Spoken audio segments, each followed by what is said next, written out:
had a dilemma. I was like, oh, I wanted to go get another cup of tea. So I thought, well, I'm going to check the time first. 4:22. It's like, nope, I got to start. Like, I can't go. I'm just not having another cup of tea. So I'm drawn to another cup of tea, though. But 4:22 on the 4th, and 4:22 can be 4:44 or 2:22. And what was so crazy yesterday, the reason I put that name on it is because I started at 3:03 on the 3rd, and then as soon as I stopped, the time, as soon as the thing stops and I change to the next thing and I'm going to start downloading it, the time comes across my phone, 4:44. I was like, what? That is crazy. It was 3:33, and then I was starting the download at 4:44. It's like, to me, those, when things are going in sync like that, it's like things are in sync. It's like, and we're marching forward. We're going in the direction we want to go.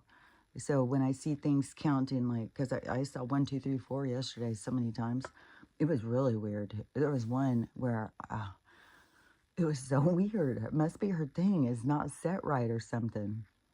Because I was upstairs, I was doing something. She's getting so organized. Yesterday, I switched my schedule up because it's way too fucking hot all day. So I've been walking them early in the morning. And so when I finish we'll go for a walk instead of me going back to bed.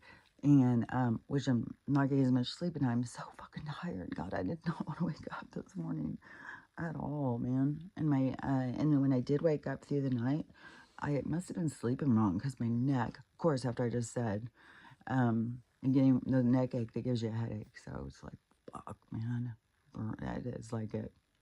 But there's no fucking way. Even when I gotten really, really bad and really bad migraines and stuff, no way. I just go relax, go in the dark, go. I do anything to just take care of myself. So, with no intervention. That, okay, let's see. Well, I mean, if you think that's like a big intervention, I know some people, it's all in perspective, because then when you do it, it's like you're smoking a couple puffs throughout the day. It's like you're not getting real bent. You're just like, I don't know, but definitely when there's a pain, you can go have a few, and then all of a sudden the pain is way less. So, and when it's certain ones, you can't get rid of them, but it definitely puts a wall between you and the pain in a natural way. And so it's, I mean, there's a reason why some of these plants are here, and they've, fuck with us. And then you go listen to Judy, you can't talk about her name, is that's her platform, is the cannabinoids and what the body needs and how so many things are being healed with it. So anyways, I bet there's a huge stigma as they created it, just like they did with the Nick, is they programmed us to look at it a certain way, because I had to break programming. I had to totally break programming. But I was in a breakdown time of my life. Everything was breaking down. It was a huge time of loss and change in my life. So yeah, there's a lot of things I started looking at different. And then it happened, after the brain injury, after, a different Kelly came out of the hospital and went in the hospital. And that, puts people off. But the people who stick around you, then there's a lot of things that you do or say that changes that they think is just like, because you're weird now. And they don't realize, no, I'm growing and changing. This thing that happened to me was significant, and it caused me to have a domino effect go in a certain direction. I mean, you go, well, I always looked at things deep anyways, but you go deeper and deeper and deeper. And you question so many things, and you look at things so different, like losing time rather than just being all like bawling about it and freaking out and stuff, but because I did mess up a lot of times, is I started questioning its relevance. So I started looking at it different. If it's falling away, how important is it? What is its role in the world? It's just to keep track of us. So anyways, Till I wake up, we're gonna go for a walk. It's hot as fuck. The getting up, changing my schedule. Oh, yesterday when I went on a walk, there was these uh, this person put out these two, I would call them bedside tables, but they are so fancy. I don't know, some kind of side tables, but they're super big, solid wood, nice, sturdy, like super nice. And I just love people when they do that kind of stuff. Like, I'm not going to try and get, 10 or 20 bucks. Here, just somebody take it who needs it. And I think that's the way that we all should be. I love it when people in neighborhoods just go put stuff at the end of their driveway and say, here, anybody who wants it, take it. And usually every single thing you put is gone within 48 hours. There's somebody always needs stuff. There could be a lot of stuff like that. I've seen people put whole boxes, a whole bunch of stuff. There was one house that had done that in each time. Because this is another thing that was weird too. I was thinking about this the other day. God, I'm already skipping all over the place. Is because when I would move in a neighborhood and it would be like nobody would be out and around, and I would be riding my bike everywhere. And so I would be out riding my bike. I swear to God, you stir up the energy, because then all of a sudden there's more people out riding their bike, and there's all these people out coming walking. Now it's happening here. I wouldn't be seeing much people now. I'm seeing all sorts of people are coming out walking their dogs and stuff, because I'm walking around with 3 dogs, and I'm sure it's got to be like, because the one lady, she goes, oh God, mine's so hard to walk. They're all hard to walk.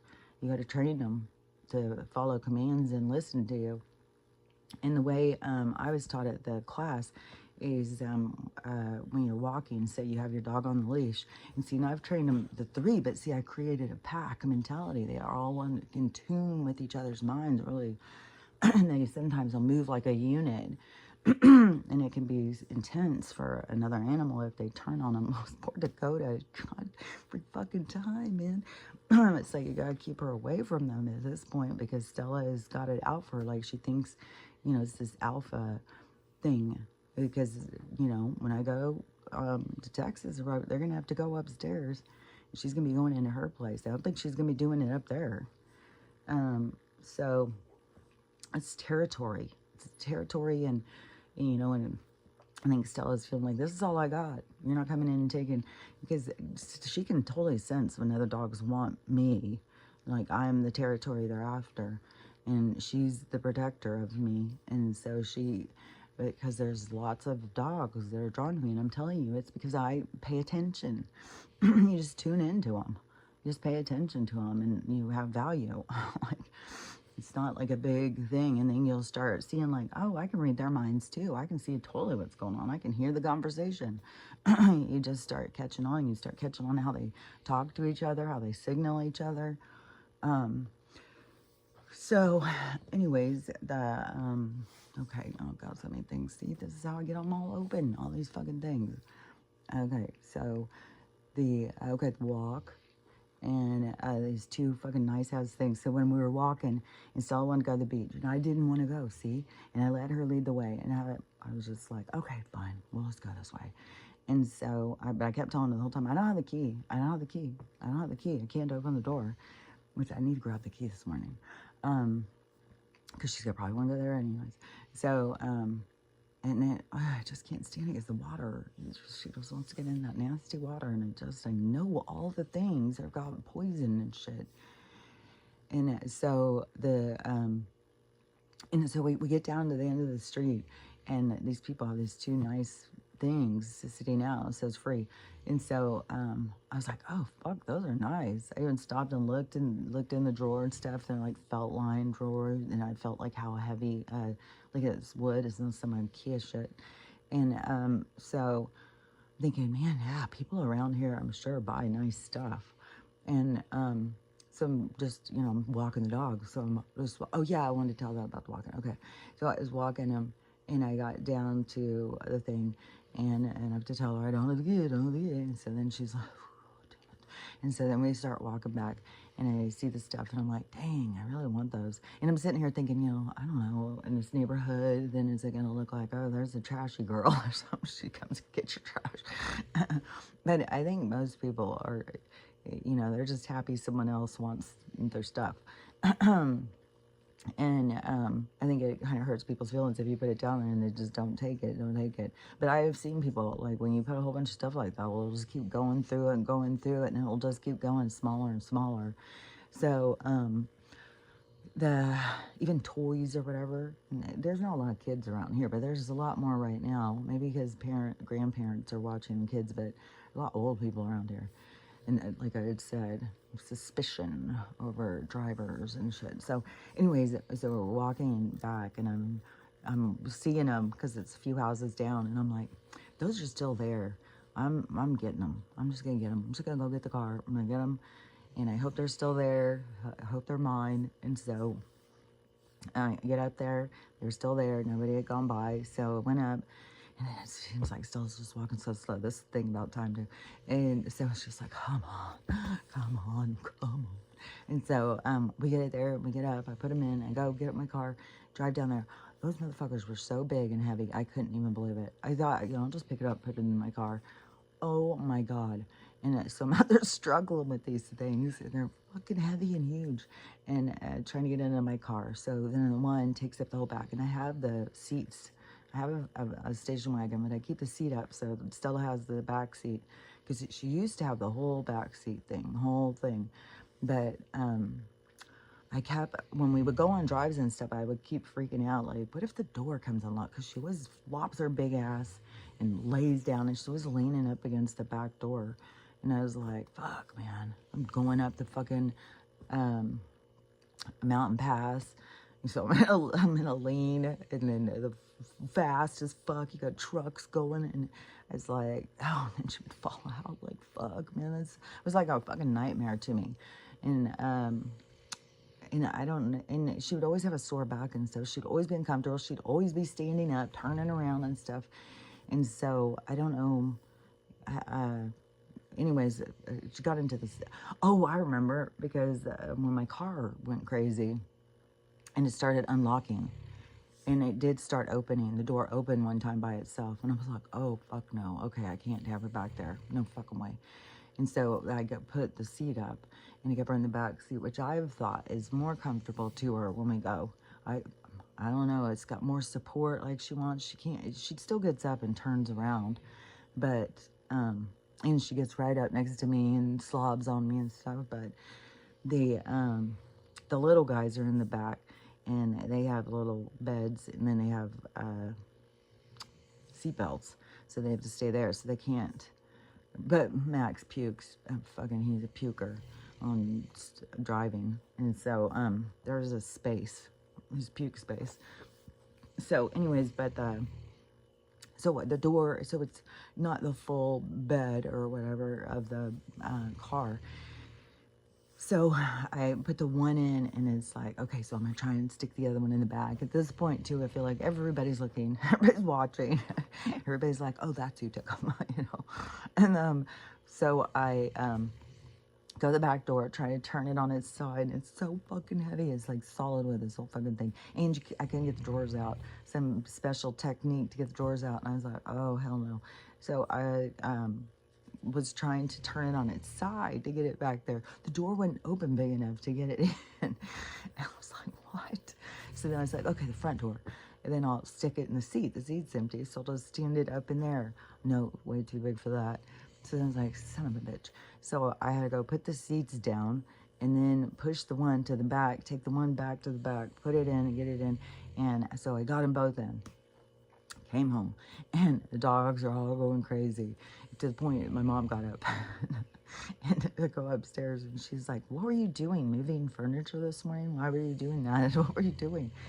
And I said, oh, I found two things on the side of the road, man, and they were fucking nice as shit. And I said, one, because she needs these drawers for her spices, and she had her little island thing that she had made was a table with this tabletop thing on it. And I'm like, this is what you need, is something like this with your tabletop on it, because then you have drawers to put all your spices in.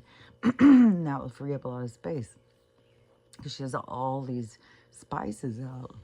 And I'm not even kidding. I don't know. I think, if you're a cluttery person, then when you're living by yourself, you can get real cluttery.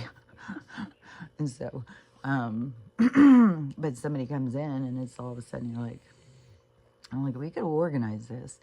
And especially she started getting more like, she got this little fryer thing now.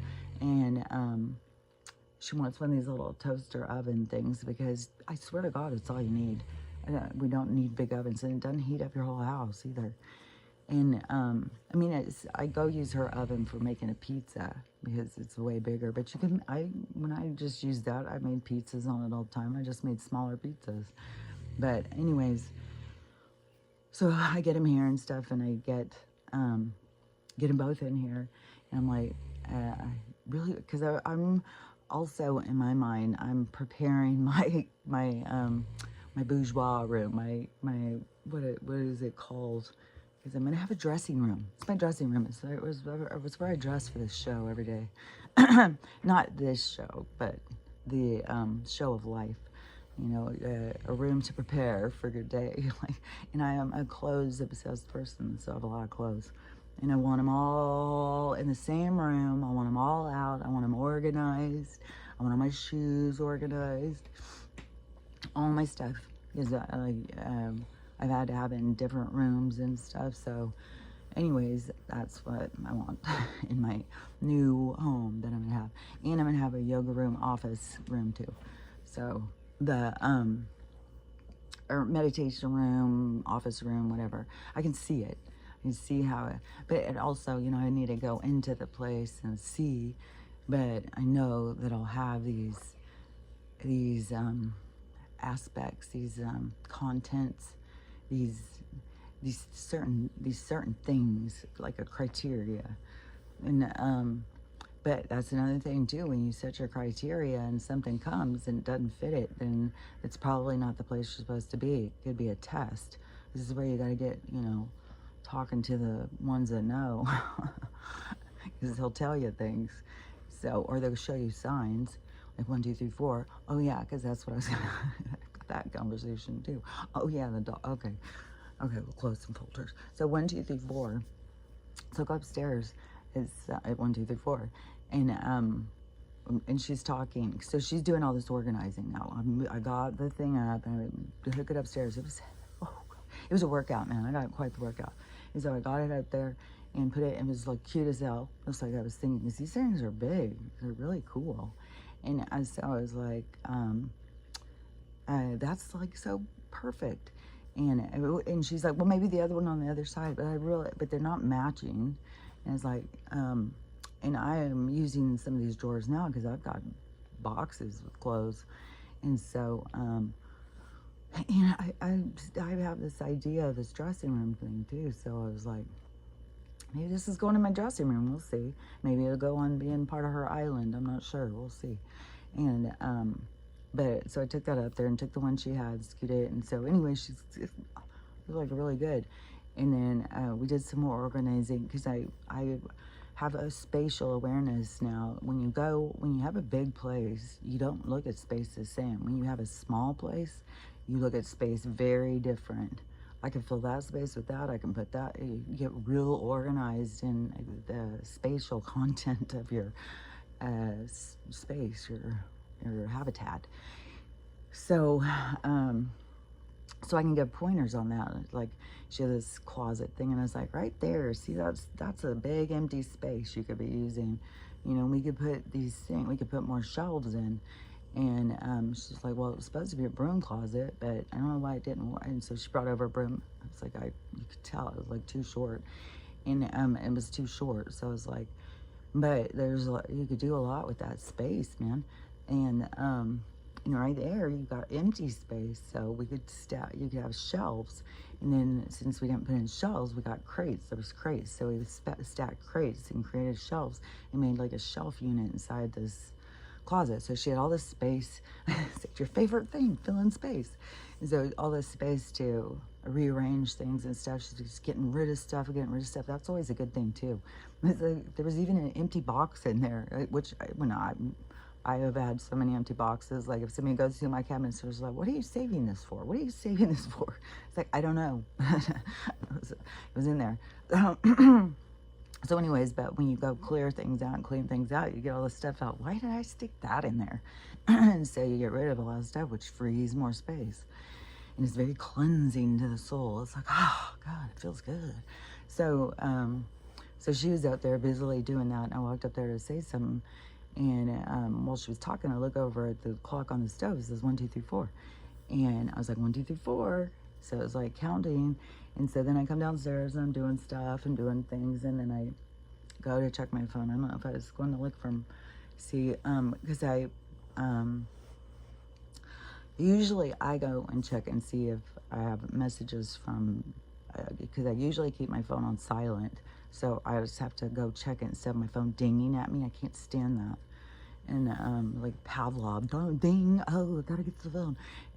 But for some reason, the past few days though, I have had it on, but I still have the habit of going to look. And I don't know why. I must have been expecting a call, but I'm not gonna keep it on because it does drive me crazy. Oh, maybe because I've been conversing with my daughter. 2 of them. Yeah, because I've been in conversations. That's why, because there's something going on with one of my grandkids, and there is, and then me and my daughter, the show she wanted me to watch with her. And so, anyways, but I have a habit of going and looking at my phone all the time to see if there's a call or something, and which most calls are spam. I don't ever answer. So I mean, because a normal person would leave a message. There's all these spam things. It's like, I'm not fucking answering. And then there's some scams that are really intense. Like they pretend like they have the voiceover or something of people you know. It's like, I'm not fooling around with those bullshit. So anyways, I'm down here and I'm looking around and doing stuff, and I go pick up my phone. This was like a long while later. It wasn't just like a few minutes. It wasn't even like 10 seconds or something. It was like 15 minutes or a half hour or something. And I pick up my phone and it said 1, 2, 3, 4. And I was like, wait a minute, what? 1, 2, 3, 4? It was just 1, 2, 3, 4. How could it be 1, 2, 3, 4? It was like it just put me in a tailspin. And so then it had to be hers. It's not set proper because it was weird as fuck. Where it was like, okay, the world's weird as fuck. So 1, 2, 3, 4, 1, 2, 3, 4. You're definitely telling me we're counting down. We're counting toward, like we're in the countdown. We're going towards whatever. Everything's going good or in sync or whatever. Because what does that number make you feel? So you know, tap into your feelings. What does it make you feel? And then if you see like 654. Or if you see 662, or you have numbers, and will give you a feeling. It will make you feel like, oh, that doesn't feel right. That doesn't look right. That doesn't, Or it will go like, oh, that's 2, which 6 you can break down into 2s and 3s, right? 2, 4, 6, yeah. So. Yeah, you can break it down in 2s or 3s. That's, I don't know all the stuff with numerology and all the stuff with all the number things, but there's a thing about breaking them down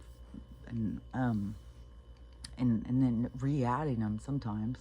Like that's how you figure out like the numbers on your soul or something.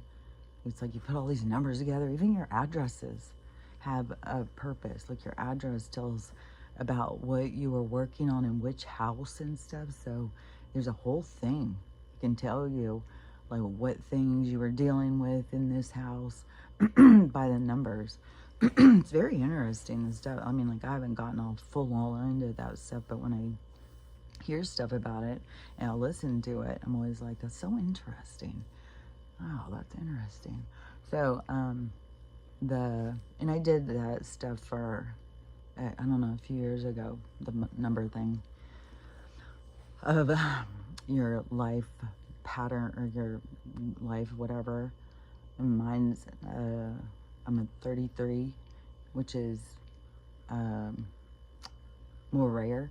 But because if you're a life pattern 11, a 22, or 33, you're not supposed to break it down from there. That's a certain code too. So whatever. And then when I then you'll have other people though who tell you, no, you're adding it wrong, you have to add it this way. So but I've been told to add it this way a couple of times, and it comes to 33. And then there's another way that somebody else says, no, I don't even remember. It seems like it was a 9 when I did it the way they said. But then I heard other people say, no, that's not how you do it. You do it this way. So you got to take your numbers, like 7, and then you plus 1, plus 8, plus 1, plus 9, plus 6, plus 1. But I don't know. There's different, I don't know. You have to go listen to the stuff. And then you go read what it is. And then, I don't know. There's lots of them where I'm like, I think you could take a lot of them and think like, because I don't know. There's a lot more to our life than one thing. So anyways, but on the walking thing, so if you're trying to learn to, or if you don't ever walk your dog because it's a pain in the fucking ass and they're out of control and they drive you crazy, so then you so you put them on a leash and you take them out like in the yard. So just go out in the yard, because you have to, when we were in class, we would do it in class, but then you're supposed to go home and keep doing it all week till you go back, and then you got to show how good your dog's doing. So most of your training is at home. So you got to set a time where a lot of people believe like you tell the dog, okay, well, we're going to go to school, we're going to go train, we're going to go whatever you want to do, and make like a process, you know, like we're shifting gears, we're going to go do this now, so that they understand. So some people have like a certain collar, and some people really like those pinch collars for training, but you could put on just like their harness. Say, okay, we're going to put on your thing, we're going to go outside and work on our moves, whatever. And so because it is a lot of different ones, there's a sit and have them stay there while you walk away from them, and they have to keep staying and staying and staying. That can take a long time to train. Then and then the releasing them, so when they're sitting there and they get the idea of, okay, so I just sit here until she tells me to come. And then once you get to wherever it is, and then you tell them, okay, come here. And then for that whole thing too, to get them to, come and go and not be sidewindered around somewhere and take off or whatever. Because you can move, but once you get more comfortable, you could go to a park or something. And there's long training leashes too. Like if you don't fully trust them, like, oh, they may really just still take off. So there's real long ones that you can do. So, and if you tell them like, this is our training, so that they can get, and to figure out a reward system. Everything's based on the reward. Even if you don't want to give them a treat, you can be like, good boy, whatever it is. There's some trainers who are like, oh, you shouldn't do this, pat them on the head or whatever. I don't know. I think you develop your own relationship and your own communication with your own animal. So, if you want to give them snuggles, give them snuggles. So do what you want to do to reward them. So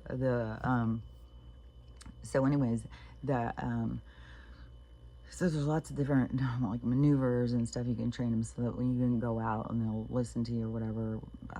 But on the one when they're pulling and stuff, and I have to do this all the time with Max, and it's harder with 3. But but I don't turn him all the time.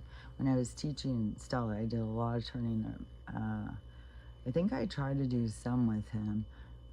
But Stella does a lot with training too, with them, with the walking and stuff. And she stops. She's an anchor, and they have to stop. And they have to pay attention and stuff. Otherwise, they're pulling on their own chest. So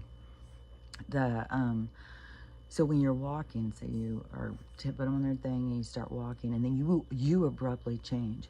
You keep abruptly changing. So they think, and they start going ahead of you, and they're, just taking off, and then you change directions real quick and you yank it. So it's a yank on them, and then all of a sudden you're going the other direction. I'm like, fuck, man. So then they do the same thing, and they're trying to get there, and like, and then you do it again and again and again and again, to where they're just paying attention to you, like, what the fuck is she gonna do now? So they start tuning into you when they're walking instead of everything else. They start paying attention to you, because otherwise they're finding themselves going the wrong direction. And then another thing too, when you want to keep them right next to you. So there's a whole training you can do to try and keep them so they walk right next to you. especially with 3. They're all going at their same things. Max is always pulling ahead. Archie tries to stay right. And they have like, Max is always first, then Archie. And then Stella's always coming up the rear, and then I'm over here behind them.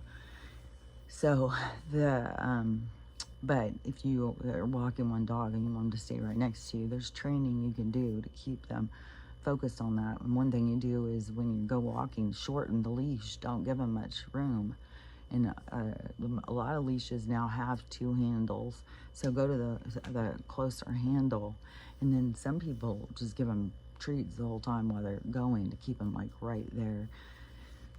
And maybe while you're just training them, I don't know that you'd want to do that all the time, but there's all sorts of different things you can do. Like where you see people like, you know, their dog's just sitting out in front of the store, or they're sitting at the restaurant while they're sitting inside and stuff like, and their dog's just sitting there just doing nothing. You can train your dog to do all of that kind of stuff, and it's not by being mean to them. It's just giving them, you know, a focus, like a direction. Otherwise, you know, when they know what you want and you're pleased by this behavior, then they will continue it. And but some dogs are harder to train. It's like depends a lot on their personality. That's why people got to know more about their dog's personality when they're going into training them, because some are much harder to train. Like, but then you can get them really trained really well, you know. But they can be hard.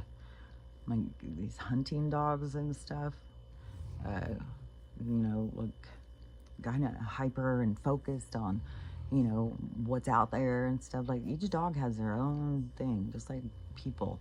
Which, you know what I was thinking today? I was thinking about, you know, all the people and how it seems to the different people.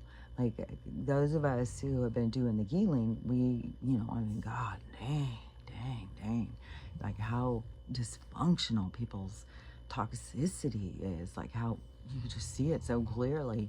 And it's not out of judgment, because to me, it's cringy still, because it's like, fuck, man, I've been this way. I've acted like this. I've done these things. I've been as broken as anybody.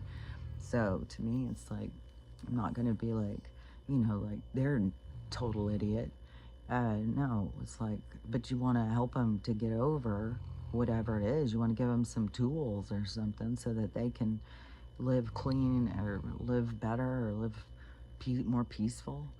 And so, and there's so much mental breakdown on this show that I'm watching with my daughter.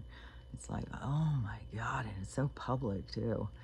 And the one thing on the show though, there's one girl who is just really losing it, Looney Town on there. And but I've been there too. I mean, I've been driven. When you're a mess, you're a mess. And she's lost a few times. Like she's just, this guy who she's known for 2 weeks has just really fucked her over.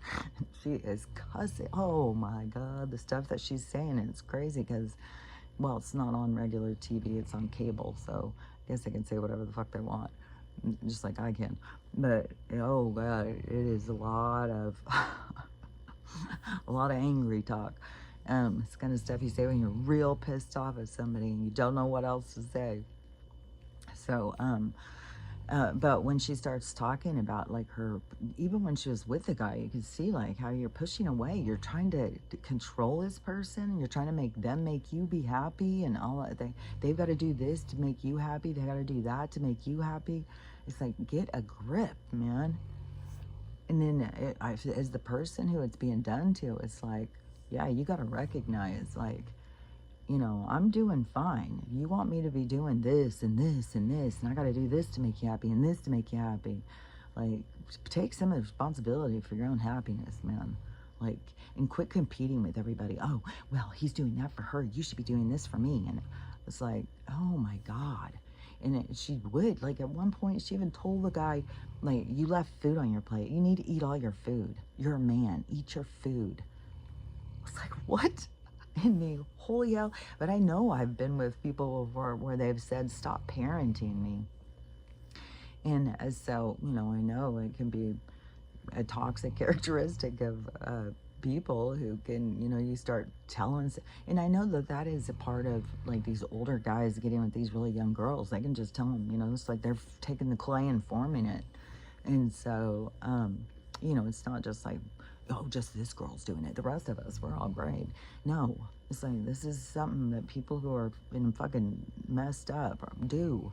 And we've all been there, no matter where we are, because in this thing, there's a lot of people there who I would say, still need a lot of healing to do, but they all still have a much better focus. They like to work out in the morning or meditate in the morning or do yoga, or they look for finding their peace. They don't want all this chaos and this dark energy and this negative. So they have a lot of things that are really good, but then there's still this part of them that will degrade themselves for money. And but I mean, it's leading to some things for some people, like they get better jobs from it or whatever. So so whatever. But to me, if going into more of the expanded, the more evolved soul wouldn't sell themselves out for some, smitteds of money, like, oh, yeah, your value is your soul. But there's certain things, though, that they'll say and talk about. But anyway, so it's very different, though, where somebody, the group, and especially when it starts being like this one person, which any of the other people who are in there, this person is melting down and breaking out and freaking. Anyone who has anything like that, because it's going to hit you, you see someone doing that, it's going to make you feel like, oh, especially when you hear everybody talking about certain things, and then you can see yourself. You have opportunities to see yourself in different characters. And so when you can see yourself, and then you can be like, oh, I don't want to do that anymore. See, that's setting a standard in society. And so it's more of like that. So not, going in like, oh, nobody will know I've been like this too. Nobody will know I've done these things. Then you just go in with it. That's a distraction. That's you trying to hide from yourself. And any people who try and hide from themselves, some people try and give pointers, because I've been there, done that. So, try this, try that. You got to pull yourself out of it and stuff. So there's different things that you can do or say or whatever. It depends on who or what you're dealing with.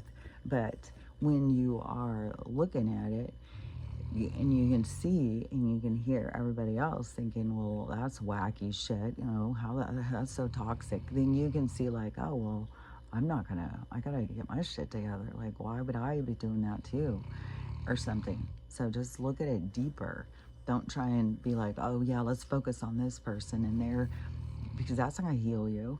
It's gonna make you feel bad once you get your shit together too, because you feel like a bully and a bitch, and so you don't want to be doing that. You want to be looking at, center stage.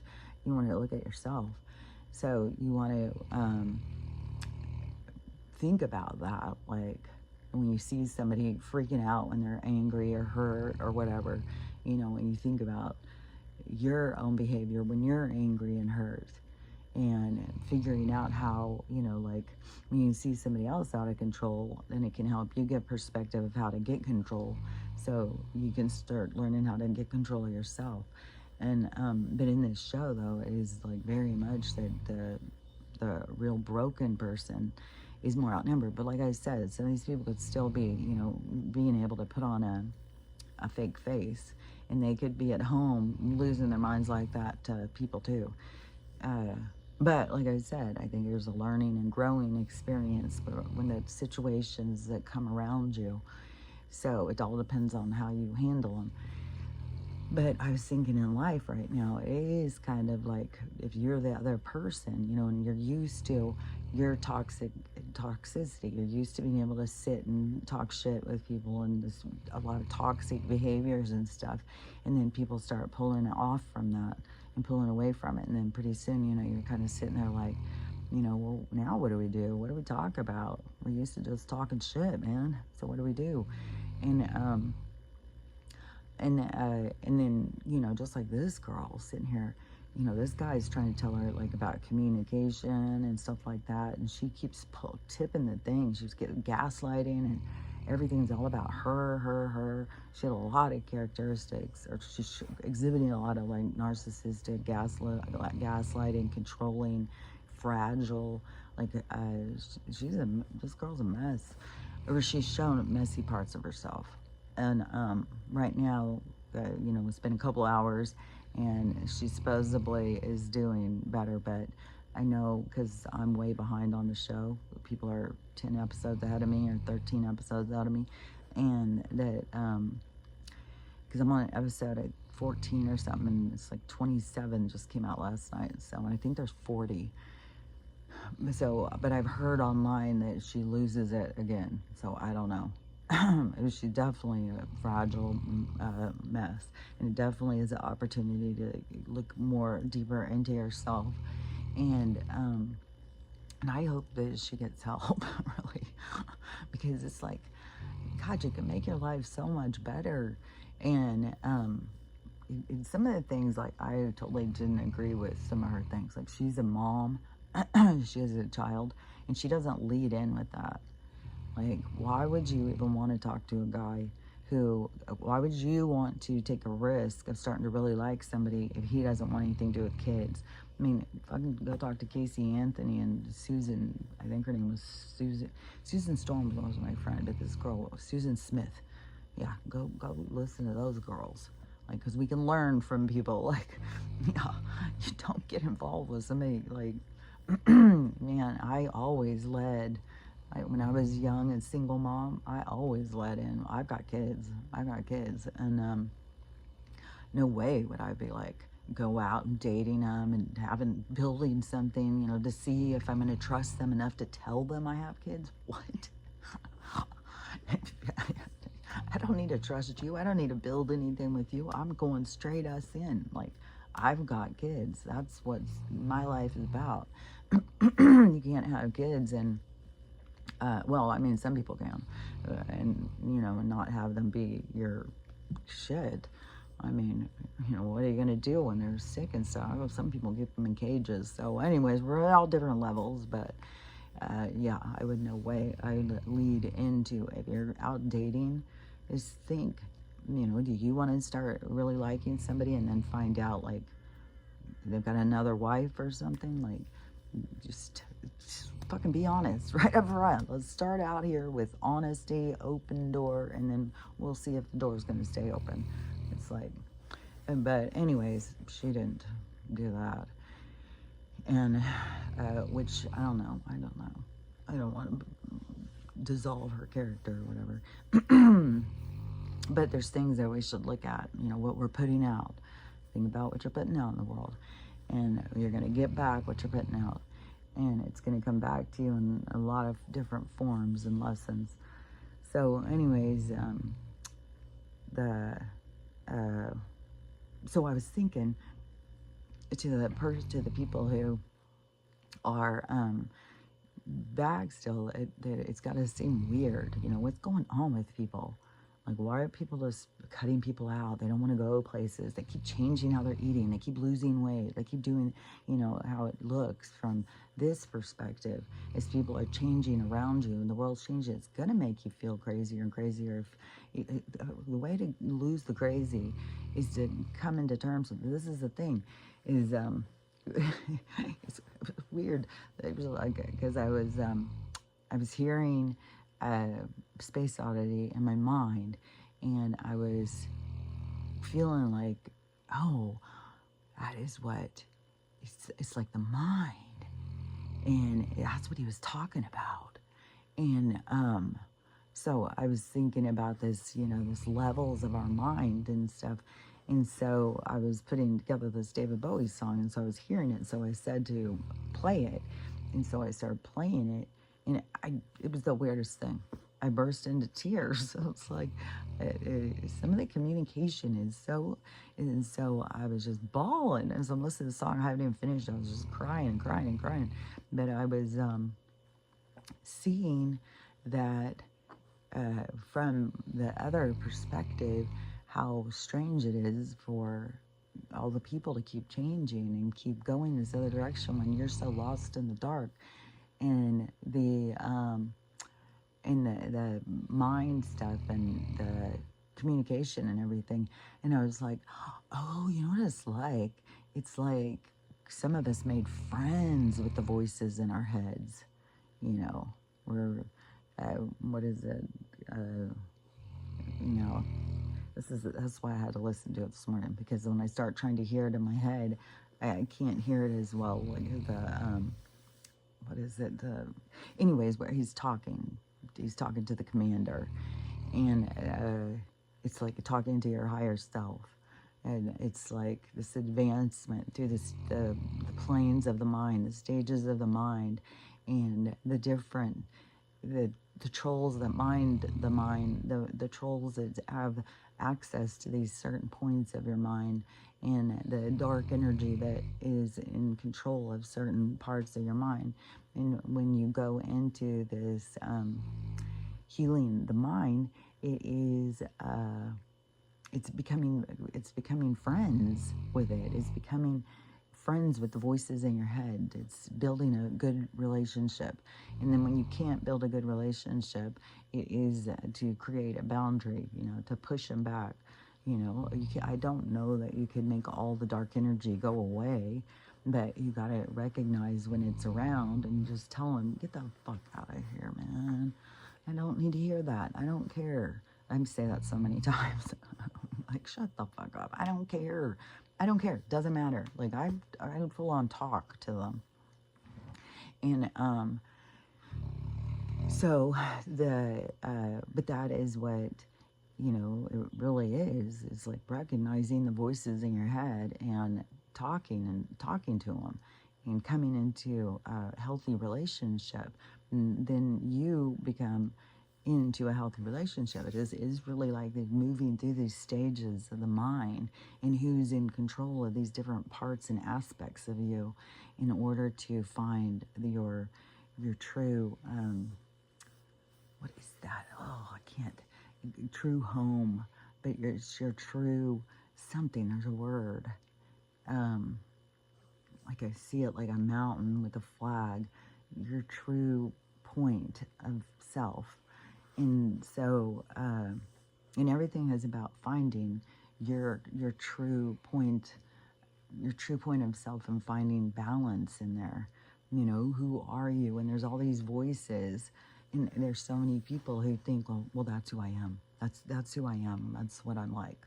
And so, no, that's the voices in your head, and you're letting them run the show. So you gotta tell them to shut the fuck up and get the fuck out of here. And start listening to, because there's another voice in there too. It's a lot quieter, but you got to shut them up so you can get to the quiet one, and so you can find the balance. Otherwise, you're just driven by your impulses. Your instincts are. You can get really led by the dark, and so you got to shut them up. That's why you don't feed into all your little fetishes and stuff. You stop and you think like, well, that is kind of dirty. I don't want to get all messy. Some of that shit is messy. Real messy. Like, messy. Ugh. Some people do a lot of gross stuff, man. And I totally think, yeah, I agree, Crystal. It is like it's like there's something in their past, something in their history that makes them have this feeling like of shame or guilt, like to be humiliated and stuff like that, when it's supposed to be like pleasurable. It's supposed to be very pleasurable. It's not supposed to be like you're trying to harm yourself through it. And then there shouldn't, like, why do you want to be with somebody who wants to do the harming? Like, I get off on harming you. I was like, okay, let's end this here. So yeah, I don't know that, But yeah, it totally gets more complex because when you start going into past lives, like it can be some weird shit, man, that these people are carrying forward to play out. So many weird things that when you start really looking into like the history of man and the different possibilities of what is played out in people's lives, then it's like people do have a lot of darkness on them, and but you have got to be the one that has the recognition of it. You got to recognize, and you got to pay attention, and so you got to see that, like, I, there's, I don't know, people who, like, okay, like throughout my younger years, because I was in relationships all the time, and so you end up having, you hear a lot of guy talk and stuff. You hear guys talk, and then also your husbands will come and tell you what the guys said at work or whatever. So you hear a lot of stuff, just like I'm sure men hear a lot of things, from a different perspective from women being married too, and so, or being in relationships. And so there these guys that get so hooked on the PORN industry, and they start not being able to, nothing, they can't even get aroused unless it gets darker and darker and darker. As soon as you start having anything like that, you don't feed into it, you go the other direction.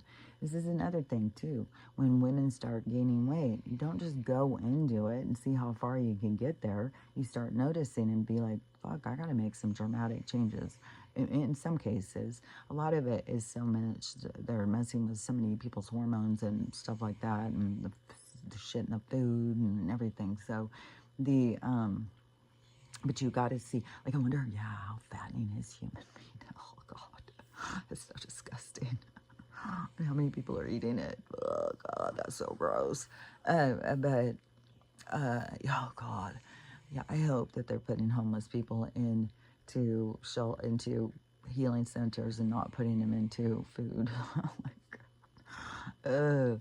Some of these people who won't even walk past, oh God, homeless people are so dirty. So, and they get all, because some people totally lose value for other people if they don't live to this standard that they think is the only standard there is.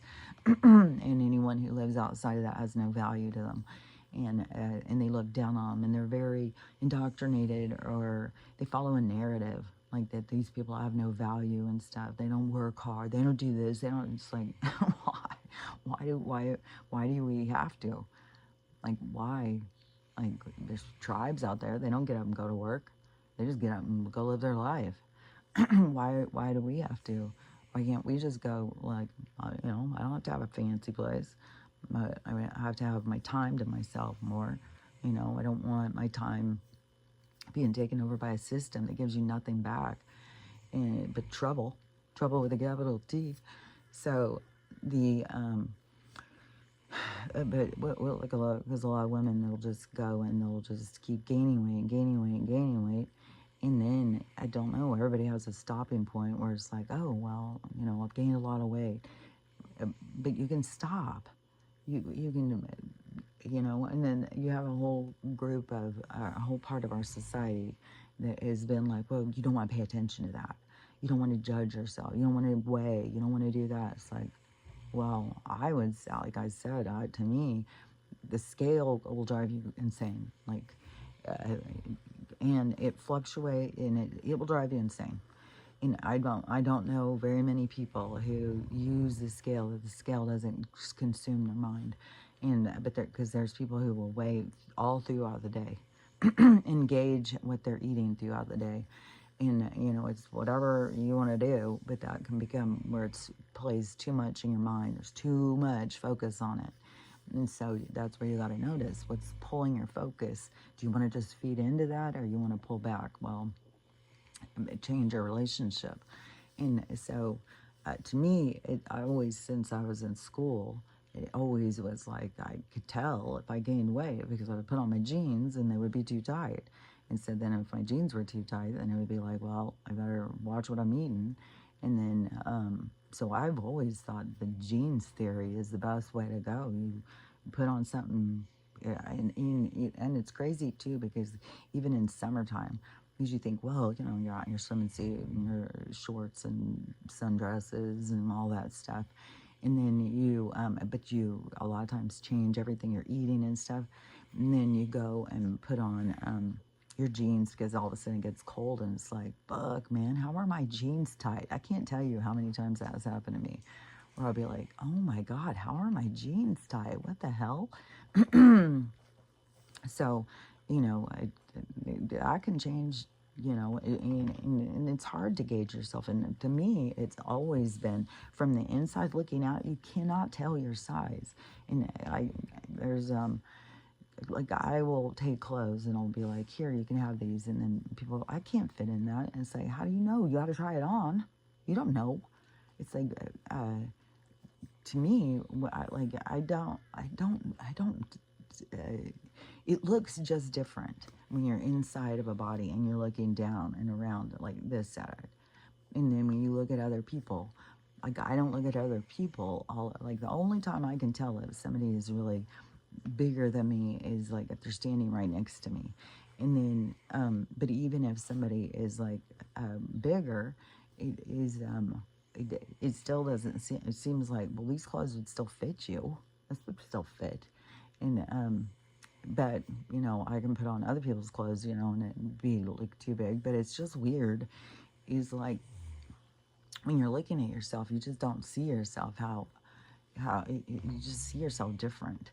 And so, anyways, I think a lot of people think, I mean, there is people who think like, uh, people who are smaller, skinnier, or something, that they are just judging everybody else, but it doesn't feel.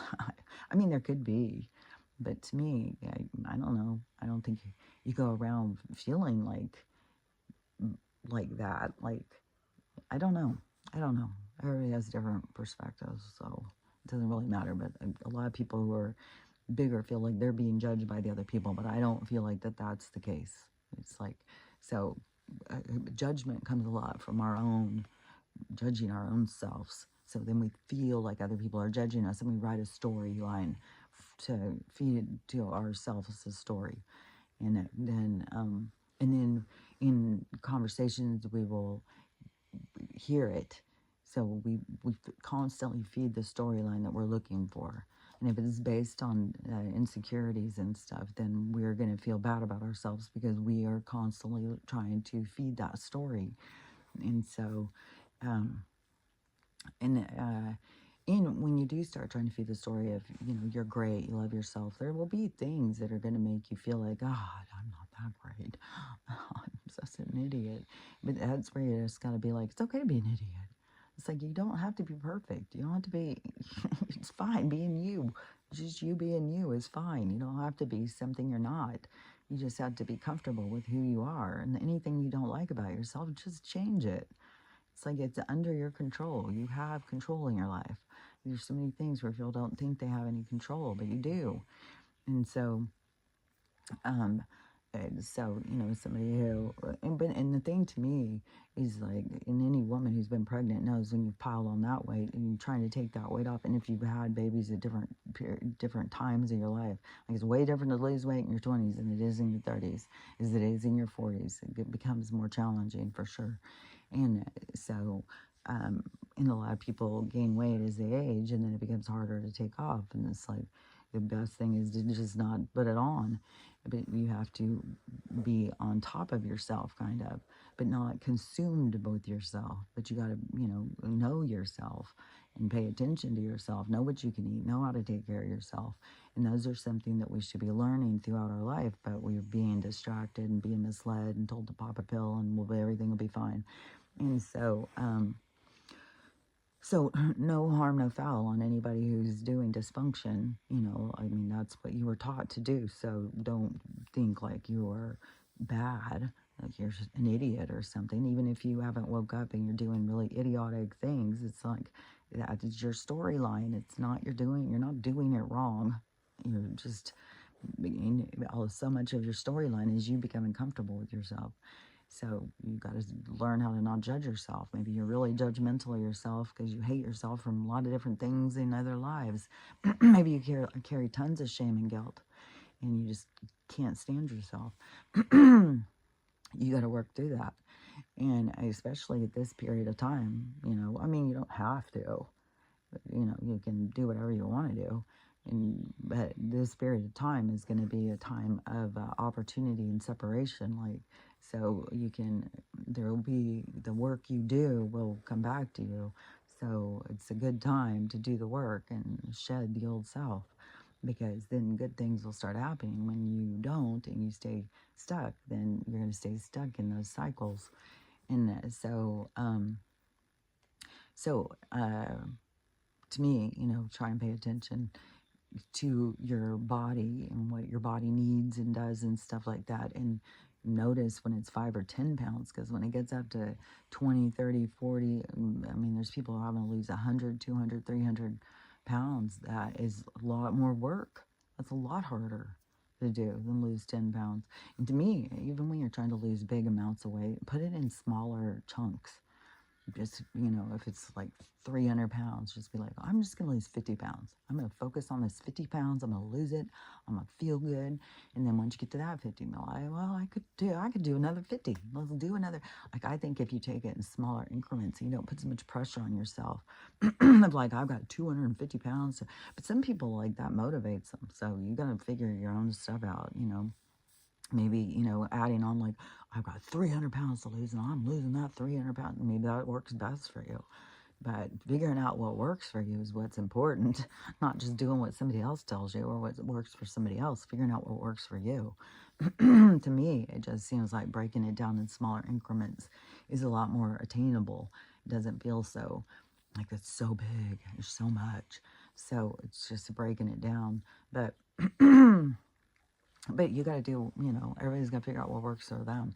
But like, if you have like sex dysfunction, then you want to try and fix it. You don't want to feed the beast and always keep going and looking at it and try and like, there's different ways that you can pull yourself free from the things, the chains. And so you have to go dark and dirty in order to get off or something. Then, start pulling back from that. And I know it can be frustrating, because I heard this one guy say, like, no matter what he does, he can't get off unless he's on the watching that shit.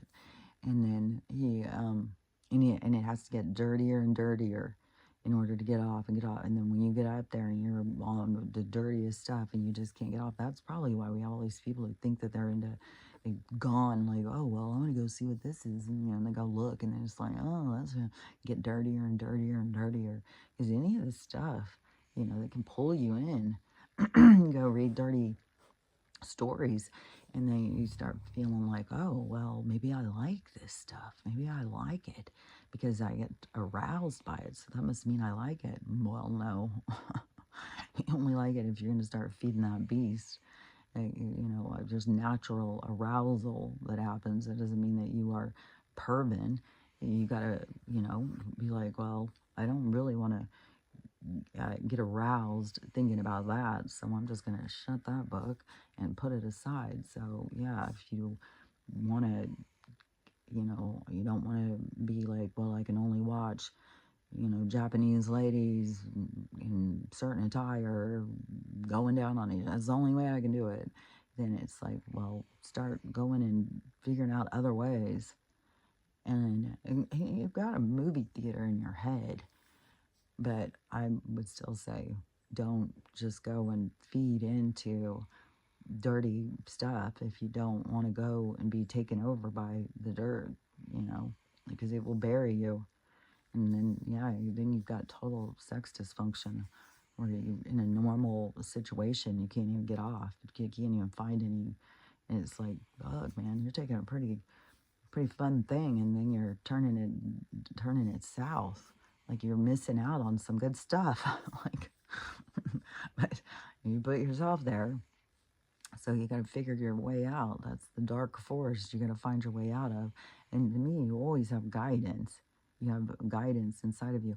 And one thing too, as I was thinking about, is that when you are making friends with the voices in your head, that's when you'll start being like, oh, well, there's communication outside of you. They're giving you numbers and stuff like that. They're telling you things. They're giving you, they'll give you more information. So when you start being able to really access it and to weed through the different voices and then be, get in friendly terms with them, even if you're telling them, fuck off, get the fuck out of here. They don't take it personally.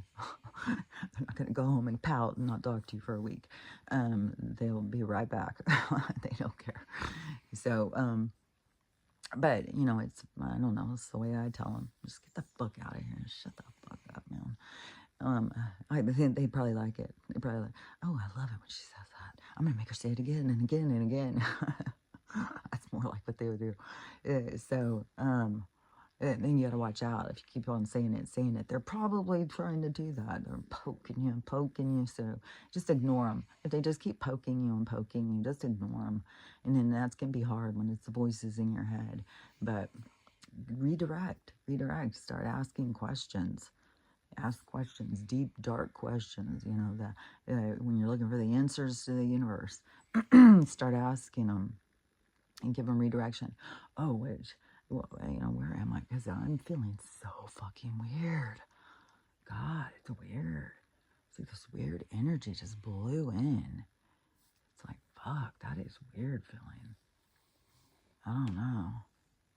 Definitely feels weird. So it's the 4th, so today could be the day. And I would say, even if it's not the big spectacle of a day that creates the change or flips us over the wall, because it's like, don't forget, we're headed for the wall. So we're headed for, I would call it a wall because a cliff would fall off. But even if we were on the cliff and we were falling off, there's going to be a trampoline that's going to bounce us up, and we're going to go back over to the other side of the cliff. So don't, however you want to see it, this is, we're running into a wall, and then we're going to flip up and go the other way. So no matter what, the energy is shifting. It's going to shift the other direction. And that's, as it's shifting, it's becoming very uncomfortable to people. And so that's why people are losing their minds and stuff, because the energy is shifting. People are getting healthier. People are feeling better. And it's going to keep going in that direction. And there's going to be more and more isolation to toxic behaviors. And but the good news is that you have a lot more help then. But rejection and abandonment and stuff like that plays a lot of roles in all of this stuff. So you're going through hard things. When you're going through, the world's changing and I'm stuck. So you can feel like the world's leaving you behind, and essentially it is. And so, but that's where come to your knees, come to your Jesus moment, go inside, try and figure out what the fuck is going on. How do I change this? How do I change my life? What is happening? So and it's like a choice. Once you make that choice, but it's not like going to be just like dream coming true. Everything's great and perfect suddenly. Like these people who, timeline jump, who just leave their problems behind and go away from them. It's like, it's not like that. You will have to face the problems. You have to face the demons. You have to let the skeletons out of the closet. You have to see sides of yourself, and you have to let them go. You have to heal them, let them go, make changes, do things different. And it's a journey. It's not like a quick, easy thing. And so there's a lot to it. So wherever you're at, and it don't feel bad, like you're in a bad place or whatever, you're in the place you're supposed to be, working on the things you're supposed to work on. So that's the thing. Just get focused on yourself. And if you keep pulling yourself out from where you're supposed to be, you're always going to have, the world is going to be pushing you back too. There's a pushback. You'll see, I can't go further. It's pushing you back. because it's going to keep you in a containment to where it is that you have to work on the stuff. And that your fact that you keep trying to push is another part of you that you need to heal. And so there's a lot of recognizing these different sides of yourself to figure yourself out. And so the more that you focus on you, the better you're going to feel, even though it's still going to be challenging. There's challenges, like I can't even tell you how many different times, like boundaries and opportunities to be vulnerable and put yourself out there and stuff, like all those things will keep coming to you, and they will get harder and harder and harder. You can't be hit with the hardest one when you're still fragile. You have to go through and heal some stuff. And then the things get harder and harder and harder. So it's a journey. It's not, don't listen to these spiritual people. You just jump out of it. It's like, no, that's not, well, we'll see. We'll see how that works out. Because there's people who think that they are just jumping out of stuff and leaving old people behind or whatever.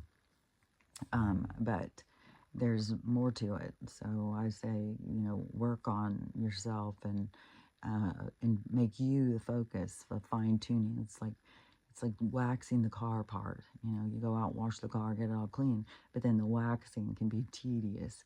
I don't think people do that anymore, but back in the day, men would be out there waxing their cars, wax on, wax off, and they would be out there waxing their cars, and that can take time. And it's like shining you up. It's like shoe shine. It's like all those things. That's what you're doing to yourself. So you are, putting the wax on and putting the wax off. So you are in a state of shining yourself up. So be more like, look at it more like that. You're shining yourself up. But it can be tedious and it can feel frustrating because you'll feel like, well, I've done so much healing and now this person comes and fucking makes me so mad. And then what's the automatic thing? Turn it on them. Oh, it's their fault. No, once you can start rolling through this stuff, go, what am I supposed to be looking at? What am I supposed to be healing here? What am I supposed to be doing here? Once you can get into that, then you can start moving through it a lot quicker. But yeah, as long as you're like, oh my God, they're such an asshole. They are always making me feel this way. Yeah, well, because you got that in you and it keeps coming up. What are you going to do with it?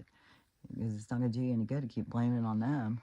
It's like, and they're there to get you to see. They're there to bring this up in you. So they have a purpose, and they're doing a good job at it, apparently. So anyways, that is, a part of the whole journey. There's no jumping and skipping real things. Like, how is that? You jump over something, how is it really make it go away? It just makes you not look at it. It makes you distract yourself from it instead of looking deep and hard at yourself, because that's where you really clean yourself up. That's where you become the shiny jewel you want to become, not the smoky, cloudy one that, I don't know, turns into a rock. Yeah, it is kind of, because you're kind of heavy and stuck. And then you get darker and darker. So, but you want to shine up the jewel that you are, your inner soul, your inner being, and not, just like, you have value. And the value is you as the jewel. You as the, shining yourself up, this sparkle that's inside of you. It has great value. So you have to, realize that. You have to put the value into you that you own, the value of you. You have to see the value of you.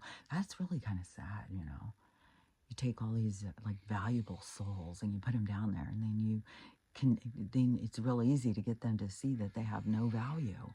It's like, that's weird. It's so easy to knock people down. Man, this place is so, because they get knocked down and then they think that they have no value. They completely forget. I was one too. I forgot that I had value. And so I let people treat me bad all the time,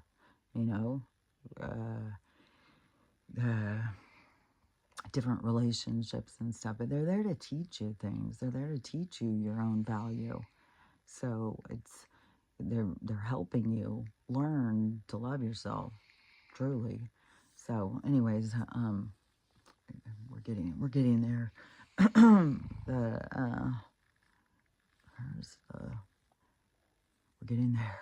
I don't know. Is there tons of like? Do we see tons of hairs? Is it how does it know? Like, well, I'm just gonna grow some hair right there. Like, it should be like a lot of alfalfa hair. Shouldn't there be like woo, growing out all over the place? But next week when I get paid, I'm getting the B12, and I want to see what that does because I've got all these other things, so I shouldn't be deficient in those. So when I add in this other one, that's where I want to see, like, does it start having a lot of really crazy growth? And we'll see. We'll see. And then I'm telling you, aloe vera, and I'm talking about the plant. I'm not just talking about the cream that you can go buy. I'm talking about the actual plant. I think that we should all have aloe vera plants. I swear to God, that stuff is another thing that like is so, man, like if you have anything on your skin, and like right now I don't know what's going on. Only thing I've seen is that there's something with the tattooing, and it's a lot of people are having these weird breakout things like allergy, like the the tattoo ink is becoming like allergic in our bodies or something. And so I keep having these weird fucking things on my skin. And aloe vera, I am telling you, aloe vera is the fucking, this one, even, this one was on my hand. And the other day I was like, I hit it on something. I was like, oh my God, what do I have, a wart or something? What the hell is that? And so I was thinking, well, I think I have a wart, but I kept getting really sore. I haven't had a lot of warts in my life, so because I remember when we were kids, there would be kids that had tons of warts all the time. So, and I don't know what causes some people to have warts and what not, and I don't even know if this is a wart, but it was a growth, and it was hurting, and it was getting really big, and it was like almost like when you get a piece of wood, what is that called? A splinter. You know, when you get a splinter and it gets all puffed up and pussy. It was almost like that. It wasn't pussy, but it was like puffed up. And where I kept thinking, is there something in it? And trying to scratch it and see like if there's something in it. And it could be like, who knows what the fucking hell with these government bugs. I'm telling you, there's fucking government bugs biting us and burrowing into us. They're like, either they're microscopic or they're from another realm, and we can't see them, but they fucking bite. And but this one was hurting and everything with aloe vera, and it makes it better and better and better. Now I feel like it's not gone away. I don't know what the hell it is, but I've got all these ones, like this one. I have this one on my arm. I have this one down on my leg. Like, there's a whole bunch of them. So I just keep putting this stuff on them. But when I've seen people saying that a lot of people are having these in their tattoos and stuff, these skin things, and so I don't know. I would think if I don't know. I want to get in the med bed. That's what I want. I want to fucking get to the med bed and change my body chemistry. Jane 117. I change my body chemistry thing, my vibration or whatever, or pull free out of this I don't know. Is it this vibration? Is it gonna be like we have to kind of get our vibration reset, kind of like, is it gonna be a big drop? Like, I don't know. Like, maybe that's why the med beds are gonna be at a certain time or something, because it's gonna be like we're gonna need this. I don't know. Because not everybody, because I don't know. I don't really know. We'll just see. We'll just see what happens. That's what all you can really do is just wait and see. Just like today, we just got to wait and see. There can be something that's going to get everybody's attention and change the world, or there can be a whole bunch of bullshit, which probably there will, no matter what, there'll be a whole bunch of bullshit. There's going to be shit going down all over the places. There's another some giant fires. A weird thing, I think it's Philly or something. It is like the mayor decided to give herself a raise, and then she gave herself like a 9% raise or something, and then and this is all to show. Like, there's everything happening is the show. So, So she gave the garbage people, the sanitation people, 3% raise. So July 1st, they went on strike. So now she came up with certain areas, come and bring your trash there. And so all the people, they even brought their trash. They've got so much fucking trash. There's so much fucking trash. That's another thing in the cities and stuff. See, it shows us like this whole system, it doesn't work. It just doesn't work. It's just a broken, it is, and it's funny too because the whole thing was sanitation, and the whole gangsters, were the ones running the sanitation, which I think they started it so that they could dispose of bodies and shit. And as a cover, like laundromats and stuff. There's a lot of laundry system situations out there in different aspects, but the whole thing with the sanitation and the gangsters and stuff. So then, of course, it's going to be a part of the breakdown in our society. So, and it is weird, like, oh yeah, we'll come pick up your garbage for you. Why would, my mom has even said, like, when you were, when it was just farms and stuff, when everybody had their own farm and just took care of themselves, that, I mean, there were still towns and jobs and stuff, but it was different, You didn't have them come out and tell you what you could grow either. But they would, you had to manage your own garbage. You had, and she said most farms had their own little dump site. They had their own hole in their place that they would put their garbage in. That they would just put it into the ground themselves, or they would burn it. And then now you've got all these regulations and stuff over garbage and what you can put on your land, what you can leave on your land, when you can burn, when you can't burn, what you can burn, on all that stuff. But it used to be that you just managed your own stuff. And then when I was a kid, it was they started collecting garbage, but you had to smash it down at your own home. And there was trash compactors, and everybody had trash compactors. And then, well, I don't know if everybody did, but it seemed like it was so common. You put it in the trash compactor, and the trash compactor would smash your thing, and all your garbage would just get smashed down. And I don't know, probably once a week people had like one bag. And then what do the people though who make money off of us do? They start adding in all these like more shipping materials and boxes and styrofoam. And some people have so fucking much garbage now because of all this fucking bullshit. It's coming from them. We don't need all this fucking shit, man. There's too much. It's just too much shit, man. And then they make it all be like, it's us. It's our problem. But they're gonna come up with a solution. But it's like, we could have so much better solutions.